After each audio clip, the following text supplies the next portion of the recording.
Hi, we're History A-level students. My name's Josh. I'm Lauren. And I'm Josh. And we're just going to be answering some questions you guys have for us.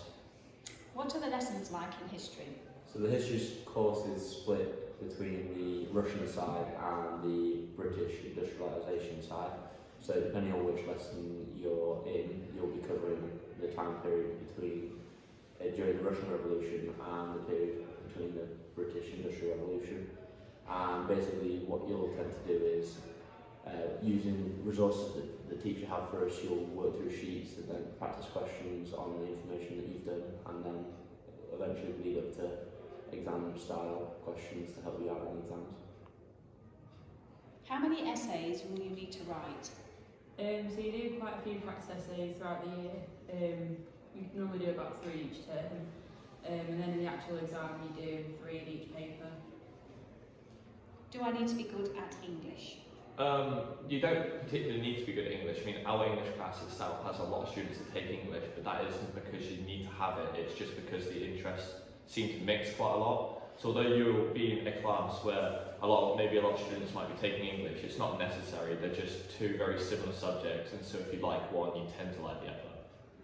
What is the NEA all about? The NEA is a non-examined assessment and it counts towards 20% of your grade, and basically what it is, this year we're doing ours focused around the Roman era, Roman Empire, and it's a long extended piece of writing based primarily on your own knowledge that you go and research using other kind of sources of information that you found, and you go through marking it and going over with your teacher, and at the end of it all it counts towards 20% of your grade, so it's basically coursework.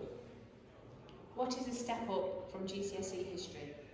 In GCSE history you normally only have 2 sources in a question, whereas at A-level you have 3. The source questions are still mini essays like at GCSE, so it's not that much of a step up. The questions aren't much different, to be fair, they're just worded a bit different, and you just have to be a bit more analytical in your answers. That's about it. What would your top tips be for studying A-level history? My top tips would be to stay organised, stay on top of things. I didn't in year 12, and so I had to catch up a bit towards the end, and trust me, it's not as fun as you might think it is, so I'd definitely say try and keep on top of things. I'd say to have 2 separate folders, one for Britain and one for Russia, so you can see clearly separate topics rather than having them all mixed together. My top tip would be not to get down about your results within the first few weeks and months. It's kind of a work in progress over 2 years. Even if you do well in your GCSE history, don't expect to kind of come in and be getting A's and A stars inside those first couple of weeks. It's kind of a building blocks to hopefully do well when the A level comes in a couple of years. I think that's all we've got down as questions, so thank you for listening, and goodbye.